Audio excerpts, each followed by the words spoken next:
بسم اللہ الرحمن الرحیم۔ السلام علیکم ناظرین، ابتدا کے ساتھ میں ہوں آپ کا میزبان سبوق سید۔ صبح بخیر ناظرین، آج کل ہم جس دور میں جی رہے ہیں وہاں پر بالکل ایک نئی چیزیں ہمارے سامنے آ رہی ہیں، اور پہلا جو دور تھا جب ہمارا بچپن تھا، بڑے جو کچھ ہمیں کہتے تھے ہم بالکل آمنا و صدقنا کہہ کر ہر چیز کو قبول کر لیتے تھے، لیکن آج کل کے نوجوان سوال کرتے ہیں۔ آج کل کے نوجوانوں کو آپ غصے سے نہیں سمجھا سکتے، ان کے سوالات کے جوابات دینا آپ پر لازم بھی ہے اور آپ پر فرض بھی ہے۔ اگر آپ کے پاس ان کے سوالوں کے جواب نہیں ہیں تو صرف غصے سے اور اشتعال سے آپ انہیں کنٹرول نہیں کر سکتے۔ ان کے اندر جو سوالات کی تپش ہے وہ اس کے لیے کسی اور جگہ جائیں گے، وہاں سے جواب نہیں ملے گا تو کسی اور جگہ جائیں گے۔ تو بہتر یہ ہے کہ اپنے آپ کو اپ گریڈ کریں، اپنا سافٹ ویئر اپڈیٹ کریں اور وہ پڑھنا شروع کریں، کیونکہ آپ اگر انہیں جوابات نہیں دیں گے تو پھر پرابلم کریٹ ہوں گے، اور آپ یہ کہیں گے کہ یہ جو ہماری نسل ہے یہ بڑی بگڑ گئی ہے، ہماری نسل بڑی خراب ہو گئی ہے۔ تو یہ گلہ شکوہ اصل میں بچوں کو آپ سے کرنا چاہیے، آپ کو بچوں سے کرنے کا کوئی حق نہیں ہے، کیونکہ سوالات انسان کے ذہن کے اندر پیدا ہوتے ہیں۔ جو چیز بچے پڑھیں گے تو پڑھنے کے بعد صرف پڑھ کے اس کو تسلیم نہیں کریں گے، بلکہ وہ اس پر اعتراض بھی کریں گے، اس پر سوال بھی کریں گے۔ تو ہم بڑے تنگ آ رہے ہیں ہمارے اسکولوں میں، ہمارے مدارس میں، ہماری جو بزرگ ہیں وہ یہ کہہ رہے ہیں کہ یہ بچے اتنے سوال کیوں پوچھ رہے ہیں، یہ ہمیں کیوں ڈسٹرب کر رہے ہیں، اور یہ اسی طرح کیوں نہیں مان لیتے جس طرح ہم مان لیتے تھے۔ تو میرا خیال یہ ہے کہ اب شاید ایسا دور نہیں ہے، اور لوگوں کے پاس جو سورس آف انفارمیشن ہے وہ بہت زیادہ ان کے پاس آ گئے ہیں۔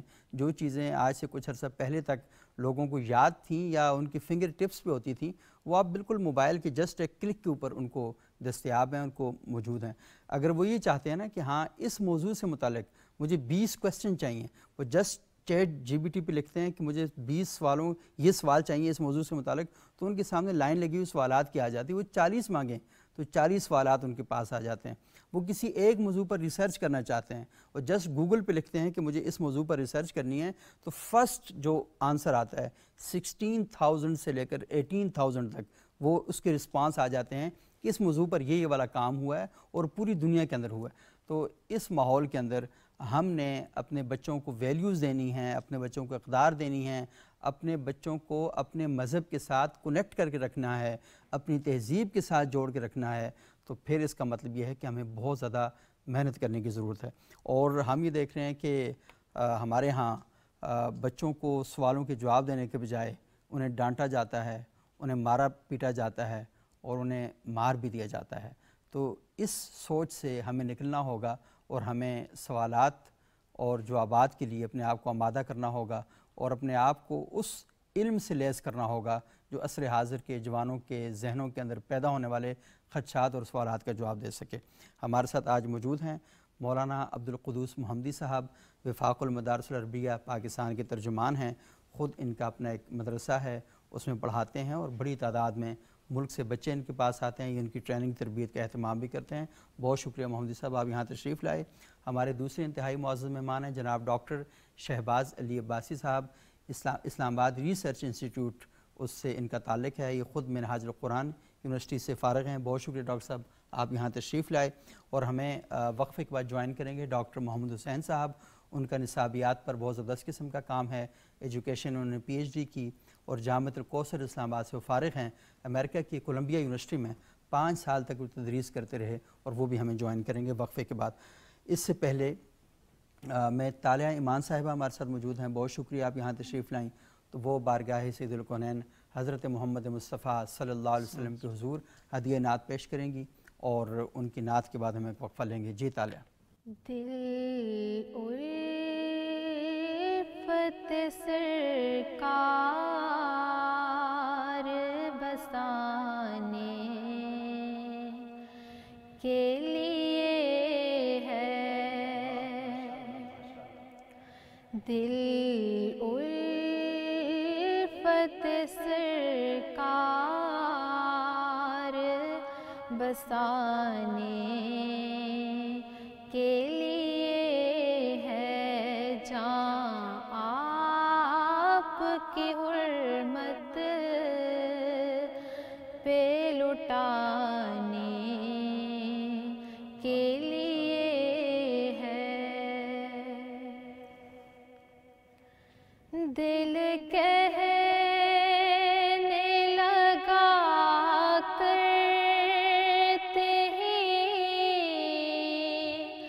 روزے کا نظارہ دل کہنے لگا کرتے ہی روزے کا نظارہ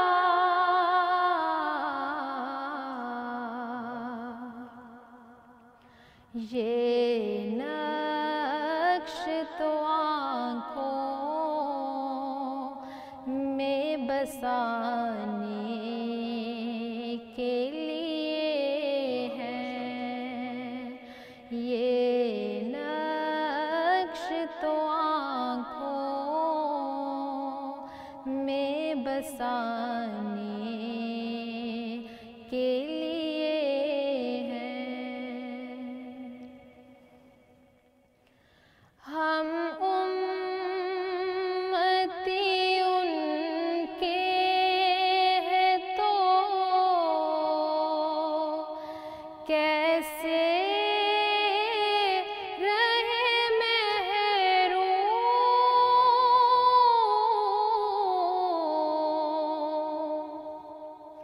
ہم امتی ان کے ہیں تو کیسے رہے محروم،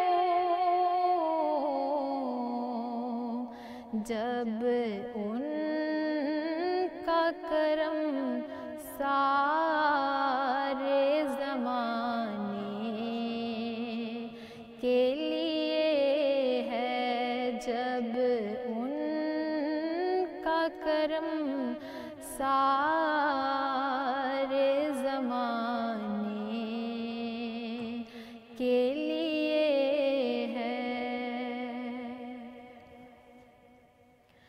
سرور جو بلاوا نہیں آیا کئی دن سے، سرور جو بلاوا نہیں آیا کئی دن سے،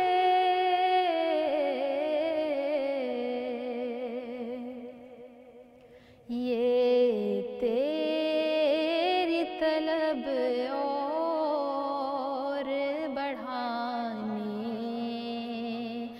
کے لیے ہے، یہ تیری طلب اور بڑھانے کے لیے ہے، دل الفت سرکار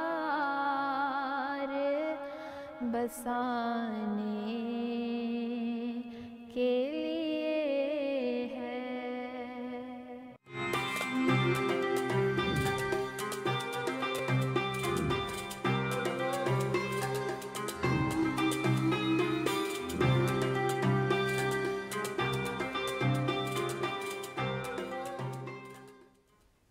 ناظرین، وقفے کے بعد ایک بار پھر پروگرام میں خوش آمدید۔ آج ہم گفتگو کر رہے ہیں کہ نوجوان ذہنوں کے اندر جو سوالات اور خدشات پیدا ہو رہے ہیں ان کو جواب دینے کا بہتر طریقہ کیا ہو سکتا ہے۔ تو ڈاکٹر محمد حسین صاحب، بہت شکریہ آپ کا۔ میں آپ سے گفتگو کا آغاز کروں گا۔ آپ کو یہ ایکسپوئر ہے کہ آپ نے ایک مدرسے میں تعلیم حاصل کی، ایک یونیورسٹی میں پڑھا، امریکہ میں آپ پڑھاتے رہے، کئی ملکوں میں آپ گئے، تو مجھے بتائیے گا کہ کیسے ڈیل کریں نوجوان نسل کے ساتھ؟ بہت شکریہ۔ یہ جو نوجوان نسل جو اس دور میں ہمارے سامنے ہے، یہ پچھلے کسی بھی ادوار میں اتنا ان کو یعنی ایکسپوجر کسی بھی نوجوان نسل کو اتنا نہیں ملا جتنا اس دور کے نوجوانوں کو رہا۔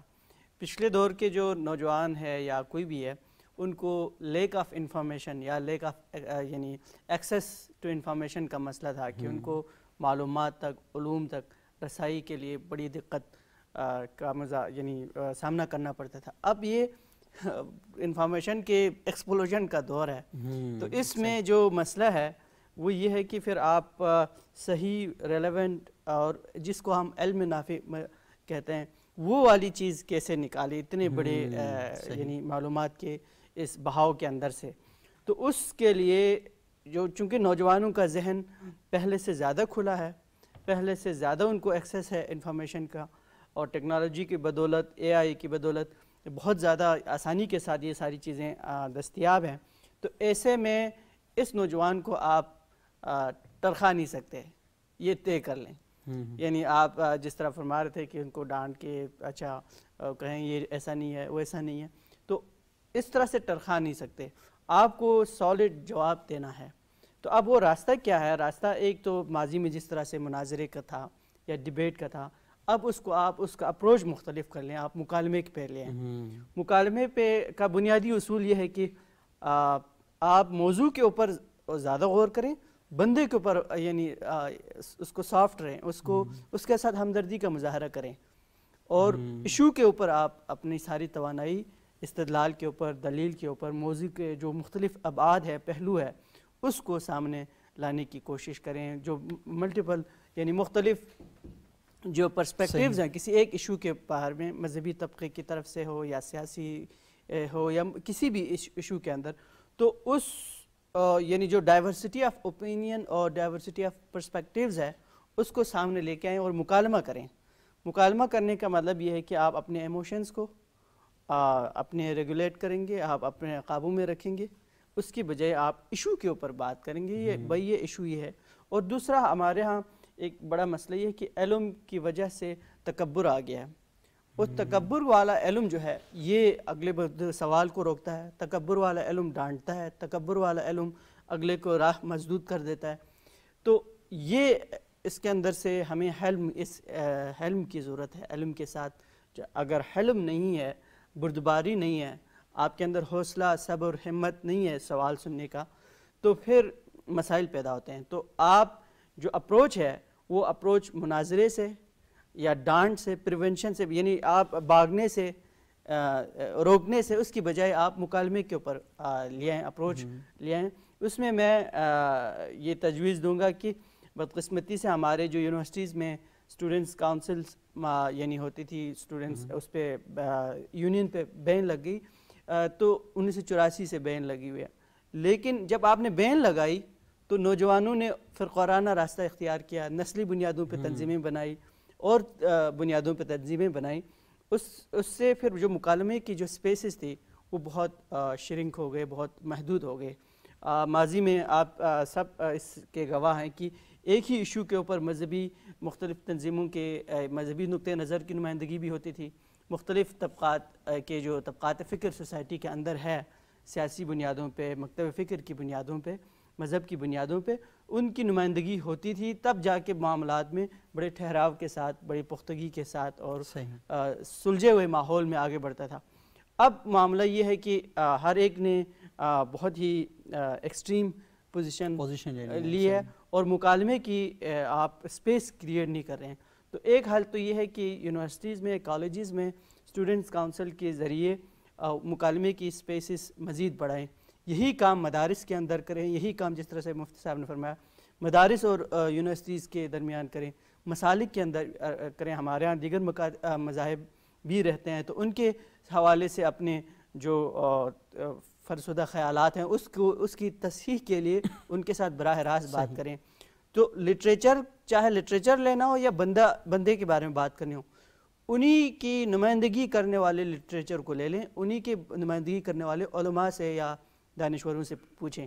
مناظرے میں ان کی مخالفت میں لکھی ہوئی کتاب پڑھ کے آپ اس پکچر کو منصفانہ نہ سمجھ لیں, کیونکہ مناظرے میں جو بھی کتاب لکھی ہے وہ ایک شکست اور جیت اور شکست کی یعنی ایک غلبے کی نفسیات کے ساتھ لکھی گئی ہے, جس کا مطلب ہی یہی ہے کہ اگلے کو ڈی گریڈ کرنا ہے, اگلے کی کمزوریوں کو عیاں کرنا ہے, اگلے کو مس ریپرزینٹ کرنا ہے.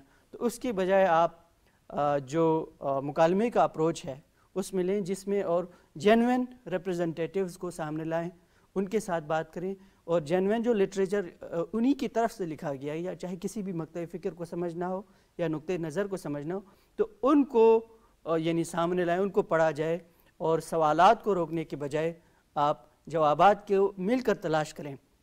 اس میں میں نے چونکہ آپ نے امریکہ کا ذکر کیا تو وہاں اپروچ یونیورسٹی میں یہ دیکھا کہ ٹیچر جو ہے یہ دعویٰ کبھی نہیں کرتا کہ میں برتر ہوں علم کے لحاظ سے یا اس میں وہ بہت سارے جو وہ ہیں موضوعات ہیں اس پہ مل کے ریسرچ کر رہے ہوتے ہیں۔ ٹائم دے دیں آپ کہ نیکسٹ 10 دن میں ہم اس موضوع پہ آپ لوگ بھی سارے پڑھ کے آئیں، میں بھی پڑھ کے آتا ہوں، جو بھی جو بھی چیز سامنے آتی ہے، معلومات علم سامنے آتا ہے اس کے اوپر یعنی آپ کی بنیاد جہالت پہ، نفرت پہ، نخرے پہ اور اپنی انا پہ نہ ہو، بلکہ اس کی بیس جو ہے علم ہو، ٹھوس علم ہو اور جینوین ریپرزنٹیشن کے ساتھ علم ہو، اور پھر ملٹیپل پرسپیکٹیوز کو یا مختلف نقطۂ نظر کو ساتھ لے کے چلنے کے لیے حوصلہ پیدا کریں۔ اور اسی مکالمے کے ذریعے ہم سیاسی معاملات پہ بھی ٹف جو موضوعات ہیں اس پہ بات کر سکتے ہیں، پھر مذہبی معاملات پہ، پھر جو بھی نوجوانوں کے ہمارے سماج کے حوالے سے، معاشرے کے لحاظ سے سوالات ذہنوں میں ہیں ان سوالات کو بھی ہم ایڈریس کر سکتے ہیں۔ ٹھیک ہے، اچھا یہ بہت امپورٹنٹ نکات ہیں۔ اچھا ڈاکٹر شہباز علی بھائی صاحب، جس سوسائٹی میں ہم رہ رہے ہیں، اچھا مجھے پتہ نہیں کیوں خواہ ٹینشن ہوتی ہے کہ آپ میری بات کیوں نہیں مان رہے، اور جس طرح میں سوچ رہا ہوں اس طرح آپ کیوں نہیں سوچ رہے، اور یہ تکلیف اس وقت زیادہ بڑھ جاتی ہے کہ جب میرے ہی نقطہ نظر کا آدمی یا میرا بیٹا ہے، میری بہن ہے، میرا بھائی ہے، وہ اسی طرح کیوں نہیں سوچتا جس طرح میں سوچ رہا ہوں۔ تو ہم یہ سمجھتے ہیں کہ انسان جو ہے نا فوٹوسٹیٹ مشین سے پیدا ہوا ہے، حالانکہ انسان کو اللہ تعالیٰ نے پیدا کیا وہ مختلف ذہن لے کر اور مختلف سوچ اور اپروچ کے ساتھ پیدا ہوا ہے۔ تو اول تو یہ تھوڑا سا بتائیے گا کہ یہ جو ہم نے یہ رکھا ہے نا کہ بالکل عکس ہونا چاہیے کہ میرا بیٹا ہے، میرا اسٹوڈنٹ ہے، وہ بالکل اسی طرح سوچے، اور یہ معاملہ صرف مذہبی دائرے کے اندر نہیں ہے، میں اسکول کالج یونیورسٹی کے اندر دیکھ رہا ہوں کہ ایسے ٹیچر بھی پائے جاتے ہیں وہ نوٹس دیتے ہیں، اور اگر پیپر میں ان نوٹس کے علاوہ بچے نے کچھ لکھ دیا اس کو فیل کر دیتے ہیں کہ تم نے اپنے سے کیوں لکھا، یعنی وہ یہ سمجھتا ہے کہ میں علم کا وہ سر تاپا پہاڑ ہوں، تو تم نے جرت کیسے کی کہ مجھ سے ہٹ کے تھوڑا سوچنے کی، اور مجھ سے اچھا وہ کلاس کے اندر بھی کیا کرتا ہے، وہ رٹا مرواتا ہے کہ تم نے اصل میں اسی طرح یاد کرنا ہے جس طرح میں تمہیں کہہ رہا ہوں۔ اگر وہ بچہ رٹا نہیں سمجھتا، وہ کو غور و فکر کر کے اپنا نتیجہ نکالنا چاہتا ہے، تو سب سے کلاس میں اس لڑکی کی تذلیل کی جاتی ہے۔ آپ اچھا مضمون کسی بچے کا دیکھیں، پتہ ہے ٹیچر کیا کہتا ہے، تم بڑے ابوالکلام آزاد بننا چاہتے ہو، یعنی شکر ادا کرو کہ اس دور میں کوئی ابوالکلام آزاد بننا چاہ رہا ہے، آپ اس کی تضحیق کر رہے ہیں کہ نہیں تم کیوں بن رہے ہو، اچھی تقریر کر رہا ہوگا، اچھی گفتگو کر رہا ہوگا، اس کا مذاق اڑانا شروع کر دیتے ہیں۔ آپ نئے ذہن کو قبول ہی نہ کریں، اس کے رد میں ہر وقت اتنے مستعد ہوں کہ تاکہ اس کو کچل کے رکھ دیں، اور پھر جب آپ کو خطاب کرنے کا موقع ملے آپ کہیں دنیا کی یونیورسٹیاں کیا کر رہی ہیں، ہماری یونیورسٹیاں کیا کر رہی ہیں، یعنی خود سارا وہ ماحول کریٹ کر کے پھر آپ ان کی تنقید پہ آ جاتے ہیں۔ تو یہ تھوڑا سا بتائیں ہمارے لوگوں کو کہ کیوں ایسا کرتے ہیں یہ لوگ۔ اچھا یہ ہمارا ایک آپ کی کہیں کلیکٹیو المیہ ہے، صحیح، اور میں بنیادی طور پہ یہ سمجھتا ہوں کہ اس کی 3 بڑی وجہ ہیں۔ پہلی وجہ یہ ہے کہ جو شخص کسی نئے ذہن کو ٹھیک یا کسی نئے مقرر محرر یا آپ جو بھی کہیں محقق کو قبول نہیں کرتا، اس کی پہلی وجہ یہ ہے کہ وہ جامد علم کا حامل ہے، اس کا جو علم ہے خود وہ لمیٹڈ ہے، اس کے سورسز جو ہیں وہ لمیٹڈ ہیں، ٹھیک۔ اب اس کی جب سورسز لمیٹڈ ہیں تو الٹیمیٹ اس کے پاس تطہیر علم جس کو ہم کہتے ہیں، پیوریفیکیشن آف نالج جو ہے وہ اس کے پاس نہیں ہے۔ پہلا سب سے بڑا مسئلہ یہ ہے، ٹھیک، چونکہ بہت سارا علم سوچوں کے ذریعے جب ہمارے پاس آتا ہے تو اس میں سے ہم کس چیز کو اٹھاتے ہیں، وہ علم جو ہمارے لیے نفع بخش ہوتا ہے، صحیح، اور ایسا علم جس کو ہم علم نافع کہتے ہیں، ٹھیک۔ سب سے بڑا آج کل کے استاد کا جو المیہ ہے اسپیسیفک، جو اس خول کو اپنے اوپر چڑھائے ہوئے ہے، اس کا سب سے بڑا مسئلہ یہ ہے کہ سورسز لمیٹڈ ہیں اور اس کا جو علم ہے وہ جامد ہے۔ پہلی بات یہ ہے۔ اب دوسرا مسئلہ کیا ہے؟ دوسرا مسئلہ یہ ہے کہ میرے اندر ذاتی برتری کا ایک شوق ہے، میں استاد نہیں ہوں، میں بنیادی طور پہ ایک ڈکٹیٹر کی حیثیت سے جو ہے وہ کلاس کے اندر موجود ہوں، اپنے اسٹوڈنٹس کے اندر جو ہے وہ موجود ہوں یا اپنے اسٹوڈنٹس کے سامنے موجود ہوں، میرے اندر سے جتنی بھی چیزیں نکلتی ہیں میں ان کو ڈکٹیٹ کرنا چاہتا ہوں، وہ کسی بھی اینگل سے ہوں، ٹھیک۔ میں کسی کی بھی فکری صلاحیتوں کو پروان چڑھانے کے لیے استاد نہیں بنا، ٹھیک۔ حالانکہ ہونا یہ چاہیے تھا کہ وہ شخص جو میرے سامنے ہے اس کے ذہن میں میں ان آئیڈیاز کو مزید جو ہے وہ گرو کر سکوں جو آئیڈیاز دنیا کو بدلنے کے لیے آج اس کے ذہن میں ہے۔ تھرڈ یہ ہے کہ ہم انوائرمنٹ کو قبول نہیں کر رہے، سب سے بڑا مسئلہ یہ. مثلا میں ایک مثال دے دوں کہ اگر آپ آج سے 10 سال یا 20 سال پیچھے چلے جائیں تو محققین سارے مینول تھے, ایسے ہی سارے مینول تھے. آج اگر وہ محقق کسی پوسٹ پہ بیٹھا ہوا ہے, ابھی آٹو پہ لگے ہوئے ہیں, آٹومیٹک آ گئے, ٹھیک, چونکہ اس کا اپنا جو سلسلہ ہے, ٹھیک, وہ کیا تھا, کمزور تھا, سامنے والا اس سے آگے نکل گیا. آپ اس کو انفارمیشن کا فلو بھی کہہ سکتے ہیں, آپ اس کو ایکسس کا فلو بھی کہہ سکتے ہیں, آپ یہ بھی کہہ سکتے ہیں کہ اس کے پاس ماڈرن جتنی بھی ہیں وہ ساری کے سارے ٹولز وہ آ گئے ہیں, ٹھیک. یہ 3 بڑی وجوہات ہیں. اب ان کا ہم نے الٹیمیٹ رزلٹ نکالنا ہے. ہمارے معاشرے میں ایک تصور دیا جاتا ہے کہ استاد بہت محترم مکرم ہے, صحیح, ہم اس سے قطعی انکاری نہیں ہیں. واقعی استاد کے مقابلے میں کوئی دوسرا ہے ہی نہیں. ہم بھی یہ کہتے ہیں, دیکھا نہیں کوئی کوہ کن کوئی فرہاد کے بغیر, آتا نہیں ہے کوئی فن استاد کے بغیر. اس میں کوئی شک نہیں, ہم مانتے ہیں. کیوں؟ اس لیے کہ منصب نبوت کو رسالت مآب صلی اللہ تعالیٰ علیہ وسلم نے کس سے جوڑا تھا؟ بعثت معلمہ کہہ کر اس سے جوڑا تھا, ٹھیک, اس میں کوئی شک نہیں. لیکن مسئلہ یہ ہے کہ کس استاد کی بات ہو رہی ہے. پہلی بات یہ ہے کہ استاد ہے کون. استاد بنیادی طور پہ ایک ذہنی نارسا کو پختہ کر دیتا ہے, واہ, ایک الجھی ہوئی ڈور کو جو ہے وہ سیدھا کر کے رکھ دیتا ہے. ان فکری تمام جو وہ تفکرات جو ہمارے پاس منتشر ہوتے ہیں ان کو یکجا کر کے رکھ دیتا ہے. اور وہ سارا علم جو ہم مختلف ذرائع سے لے کر آتے ہیں اس کو اس قدر پیوریفائی کر کے ہمارے سامنے رکھ دیتا ہے کہ ہمیں پتہ چل جاتا ہے کہ ہر علم بنیادی طور پہ انسانیت کی بقا اور انسانیت کی جو ہے فلاح اس کا ضامن ہے, ٹھیک ہے.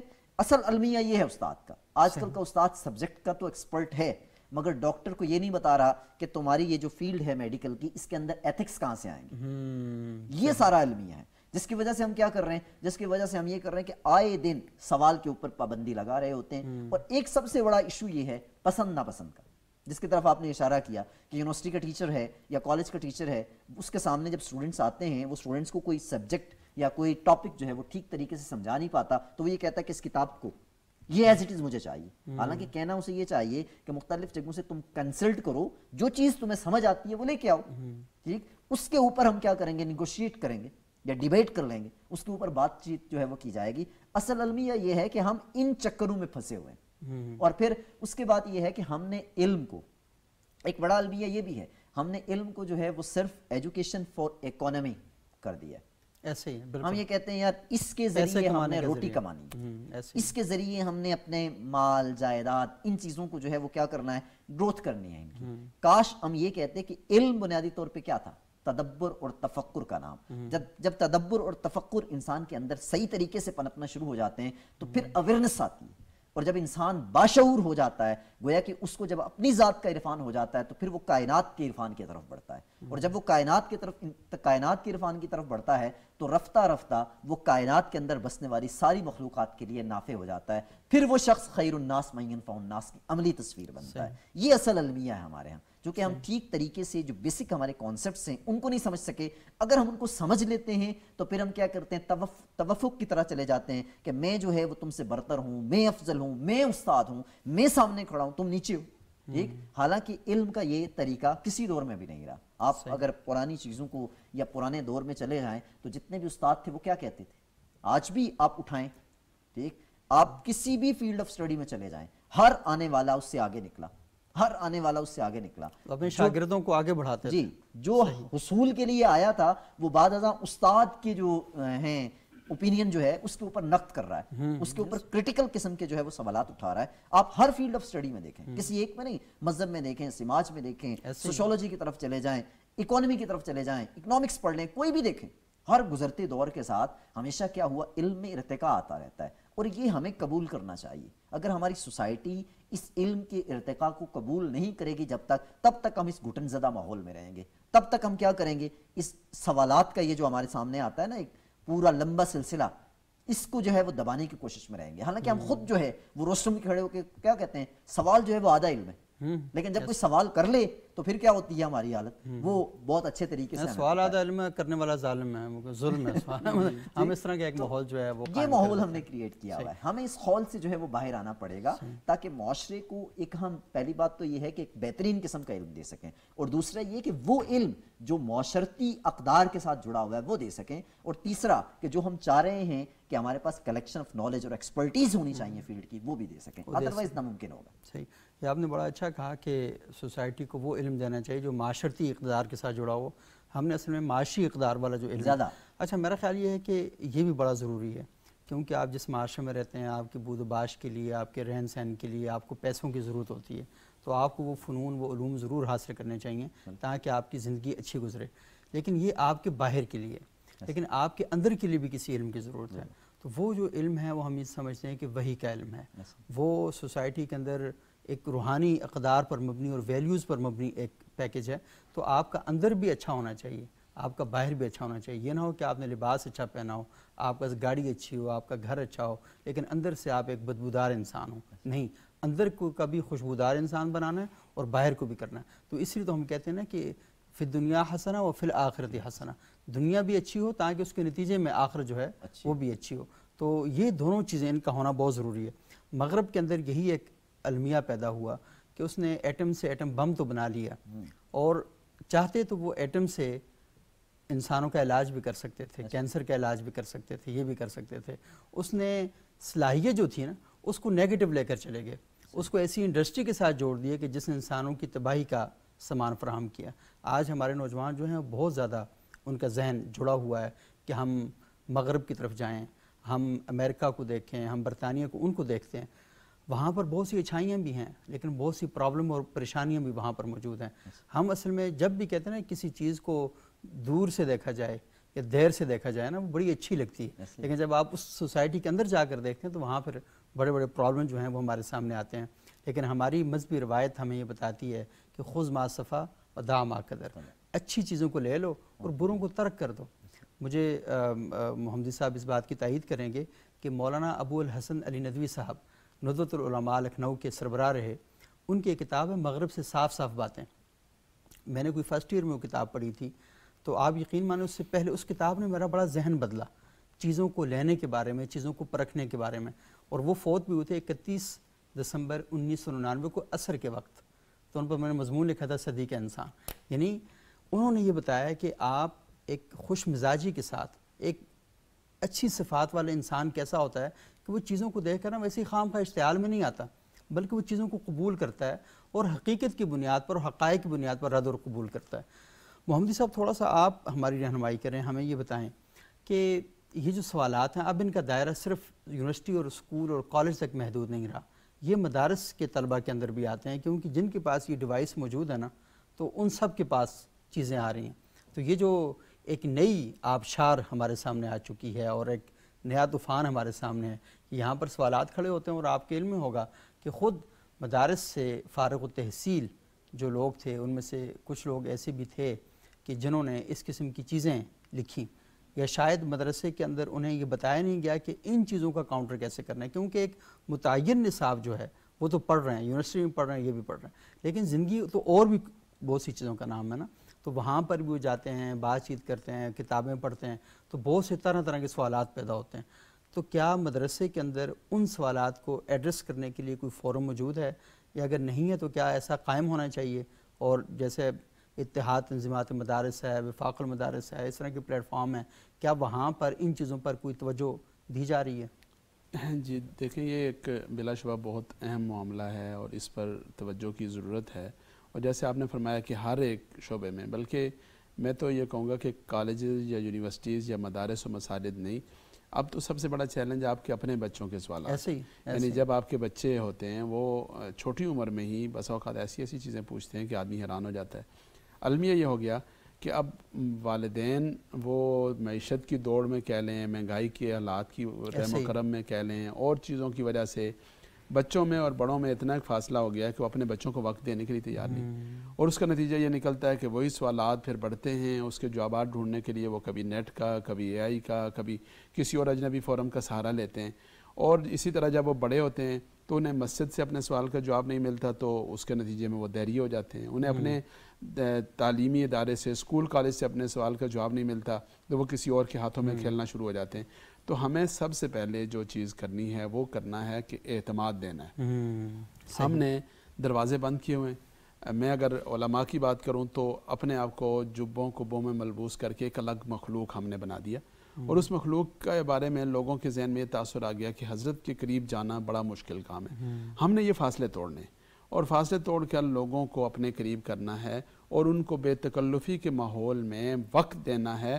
ہمارے اساتذہ کرام نے ہمیں باقاعدہ یہ والی بات سکھائی کہ دیکھیں ایسا نہیں ہے کہ نماز کا وقت ہوا اور آپ محراب والے دروازے سے داخل ہوئے اور آپ نے نماز پڑھائی اور السلام علیکم ورحمۃ اللہ کہہ کے اسی دروازے سے نکل گئے، یہ کوئی طریقہ نہیں۔ آپ نے اگر کوئی آپ سے پوچھنے کے لیے نہیں بھی آ رہا تب بھی آپ مصلی پہ موجود رہیں، تب بھی آپ ممبر پہ موجود رہیں، تب بھی آپ لوگوں سے کہیں کہ آپ بات کریں، پھر آپ لوگوں کی خوشی غمی میں شامل ہوں۔ میں اکثر اوقات کیا کرتا ہوں کہ یہ جو نماز جنازہ ہے نا، یہ عام آدمی کے لیے فرض کفایہ ہے، مولوی کے لیے فرض عین ہے، اس سے کہ اس نے تو ضرور نماز جنازہ اس نے تو ضرور لوگوں کی غمی خوشی میں شامل ہونا ہے۔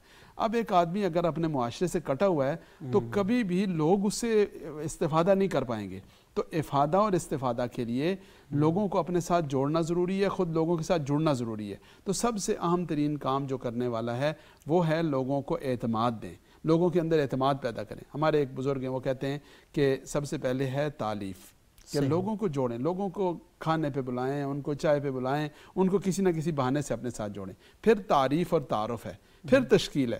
ہم پہلے نمبر پہ تشکیل کرتے ہیں، ڈیوٹی لگاتے ہیں، کام دیتے ہیں، ذمہ داریاں دیتے ہیں، اور پھر تعارف ہی نہیں ہوتا، تالیف قلب ہی نہیں ہوتی۔ تو تالیف قلب ضروری ہے۔ اب ہم نے، میں یعنی اپنا تجربہ آپ سے عرض کرتا ہوں کہ میں نے اپنے جو بچے ہیں ان کے لیے یہ کیا کہ میں ان کو الگ سے وقت دینا شاید میرے لیے ایسا ممکن نہیں ہوتا۔ کئی دفعہ ایسا ہوتا ہے کہ ہم پروگرام بناتے ہیں کہ ہم ایک وقت میں بیٹھیں گے اور بات چیت کریں گے، لیکن نہیں ہو پاتا بس اوقات۔ تو اس کا حل یہ سوچا کہ کسی بھی سفر پہ جانے لگیں تو اس میں بچوں کو ساتھ لے لیا، اور سفر کے دوران ان سے بات چیت کی، سوال پوچھا، بیٹے سے پوچھا، بیٹی سے پوچھا، ان کے سوالات لیے، اور ان کے ساتھ ایک بڑا ہی دوستانہ قسم کا ماحول رکھا ہوا ہے تاکہ وہ مجھ سے ہر بات اپنی پوچھیں۔ اگر وہ مجھ سے نہیں پوچھیں گے اور میں نے ان کو اتنی گنجائش اور اسپیس نہیں دیا ہوا کہ مجھ سے پوچھیں، تو پھر وہ کسی ایسے سے پوچھیں گے کہ جس کے نتیجے میں وہ گمراہ ہوں گے۔ تو مجھے آج ہی، میرے بچوں کی عمر جتنی چھوٹی ہے، مجھے آج ہی اپنے بچوں کے لیے اگر میں الگ سے ان کو وقت، اصل تو یہ ہے کہ الگ سے یہ مجلس ہونی چاہیے جس میں موبائل ایک سائڈ پہ رکھ کے، ہر چیز ایک سائڈ پہ رکھ کے گھر کے سارے لوگ بیٹھیں اور بیٹھ کر وہ ایک دوسرے کے ساتھ تبادلہ خیال کریں۔ ہم لوگ الحمدللہ یہ کرتے ہیں، لیکن ہر روز یہ ممکن نہیں ہوتا کہ یہ کریں۔ تو پھر اس کا دوسرا راستہ یہ ہے کہ ہم گاڑی میں یا سفر کرتے ہوئے ایسا موقع پیدا کر لیتے ہیں کہ جب ہمارے پاس اس پہ تبادلہ خیال کا موقع ہوتا ہے۔ نمبر 2 ہے مسجد کے مقتدی اور نمازی اور جو ایسے لوگ کہ جو یونیورسٹیز میں، کالجز میں، دیگر شعبوں سے تعلق رکھنے والے ہیں، ان کے لیے ہم نے یہ کیا ہوا ہے کہ ہم بلا وجہ، ایک ہے آپ نے جلسے کے لیے بلایا، آپ نے تقریب کے لیے بلایا، آپ نے محفل کے لیے بلایا، یہ اور بات ہے۔ ایک ہے آپ ان کو یار آئس کریم کے لیے بلا لیں، آپ ان کو چائے کے لیے بلا لیں، آپ ان کو کھانے کے لیے بلا لیں۔ اور ہمارے ہاں یہ تاثر ہے کہ مولوی صاحب کبھی کھلانے کے لیے نہیں بلاتے، کھانے کے لیے ضرور بلاتے۔ یہ آپ کرتے ہیں؟ جی ہم الحمدللہ، تو آپ ضرور، اور جیسے آپ کو الحمدللہ بلانے کے اللہ نے توفیق دیا اس کو، لیکن میں کہہ رہا ہوں بڑی خوشی کی بات ہے۔ تین کھانے والے تو ادھر ہو گئے۔ نہیں، ویسے الحمدللہ اس کا اہتمام رہا۔ اب آپ آج نہ مانے یہاں کیمرے کے سامنے تو بولا بہت عرصہ ہو گیا، لیکن یہ ہے کہ گیپ بہت سارا آ گیا، یہ والی بات۔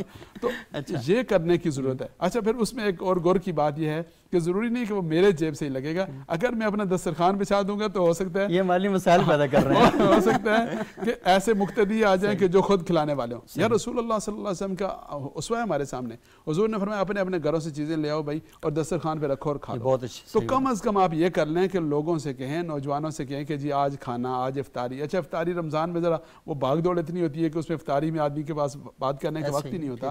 تو آپ یہ کہہ دیں کہ جی آج ناشتہ ہم دسترخوان مسجد میں لگے گا، خواب خالی دسترخوان بچا لیں لوگوں سے۔ سنڈے وہ برنچ آپ رکھ لیں، آپ لوگوں سے کہہ دیں کہ جی اپنا اپنا کھانا ناشتہ یہاں لیں، یہاں بیٹھ کے اکٹھے کھا لیں گے۔ تو اس سے یہ ہو جائے گا کہ ہم ایک دوسرے کو سمجھنے میں مدد ملے گی۔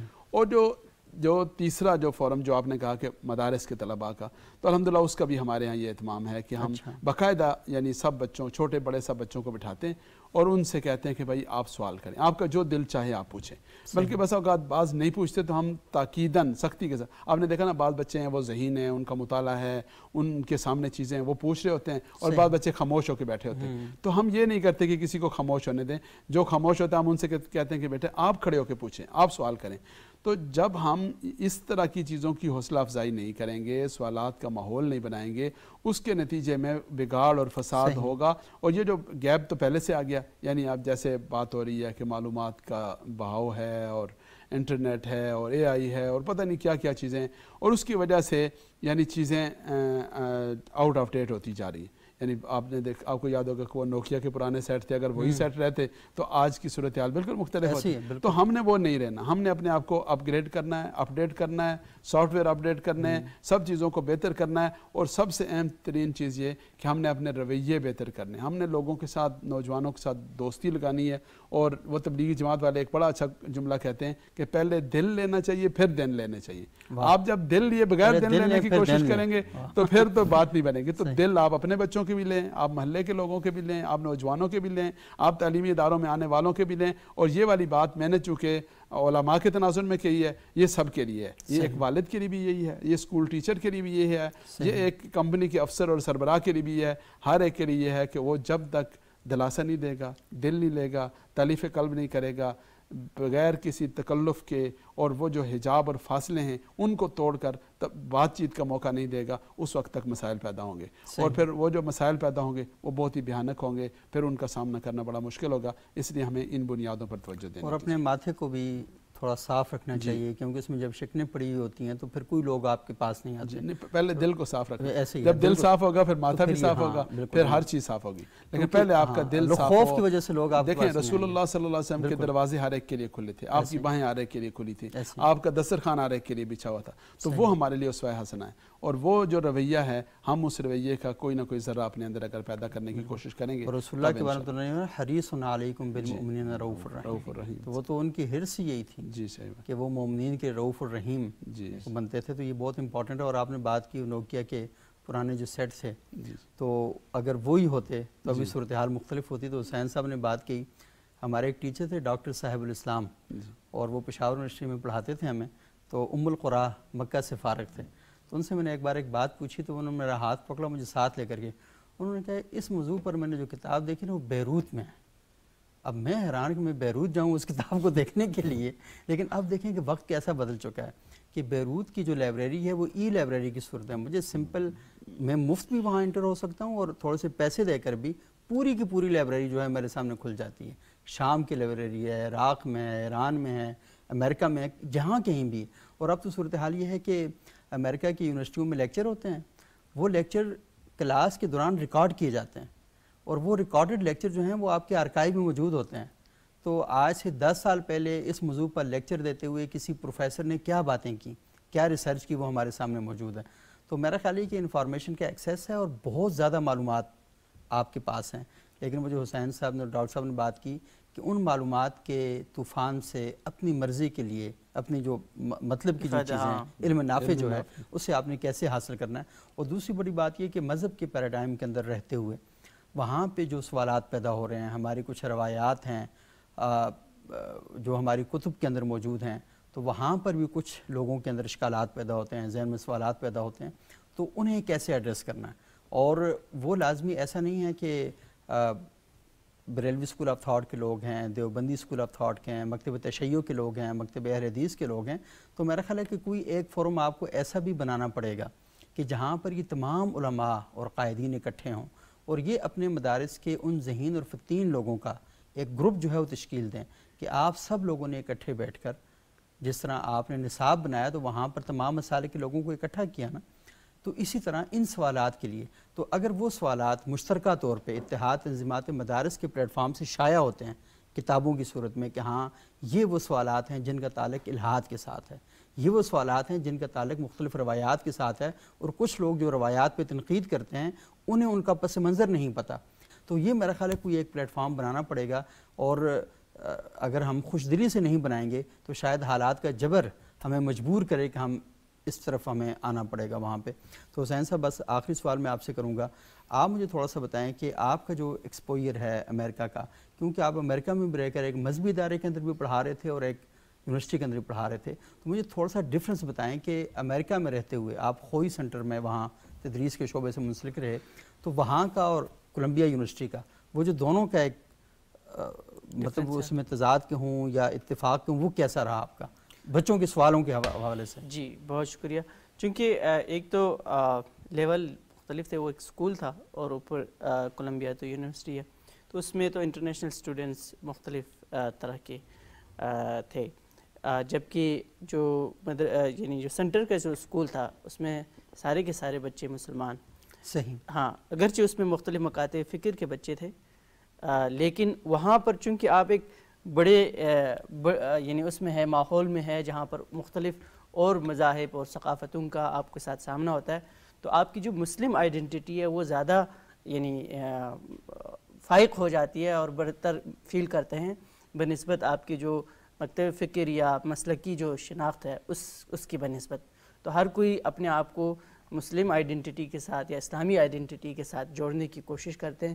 اس میں مختلف مکاتب فکر کے بھی بچے آپس میں بات چیت کرتے ہیں تو وہ بڑے شائستگی کے ساتھ پوچھتے ہیں ہمارے مولوی صاحب نے یہ بتایا, آپ کے مولوی نے یہ بتایا. تو اس قسم کے جیسے بچوں کا اپنا ادھر جو طریقہ کار ہے وہ یہ میں نے یہ دیکھا کہ چونکہ ہر سکول میں سیکنڈ لینگویج پڑھانا ضروری ہے تو جو اسلامک سینٹرز ہے انہوں نے عربی کو ایز اے سیکنڈ لینگویج یعنی جاری رکھا ہے. تو اس کو ایک جیسے لینگویج باقی لینگویجز پڑھاتے ہیں تو اس اصول کے تحت اس طریقے کے تحت پڑھاتے ہیں تو بڑے زبردست طریقے سے وہ پڑھاتے ہیں.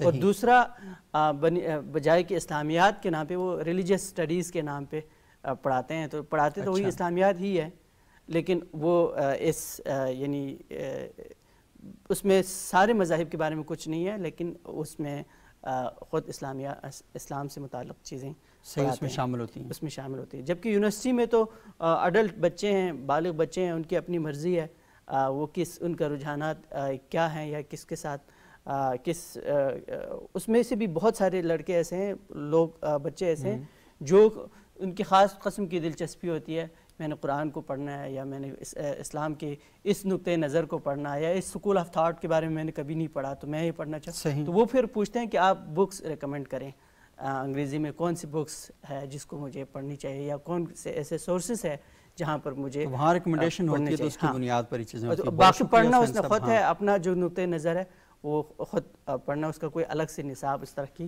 چیز نہیں ہے. لیکن یونیورسٹیز میں ہمیں مزید بھی پروگرام کرنا چاہیے کیونکہ پروگرام کا وقت ختم ہوا چاہتا ہے. بہت شکریہ ڈاکٹر محمد حسین صاحب آپ کا, ڈاکٹر شہباز علی عباسی صاحب آپ کا, مولانا عبدالقدوس محمدی صاحب آپ کا. ناظرین آپ نے گفتگو سنی اور بنیادی بات یہی ہے کہ اپنے بچوں کے ساتھ وقت گزاریں اور جو نقطہ ہائے نظر ہیں بچوں کے انہیں سنیں اور اگر آپ کے پاس سوالات کے جوابات ہیں تو اچھے اور شائستہ طریقے سے جواب دیں.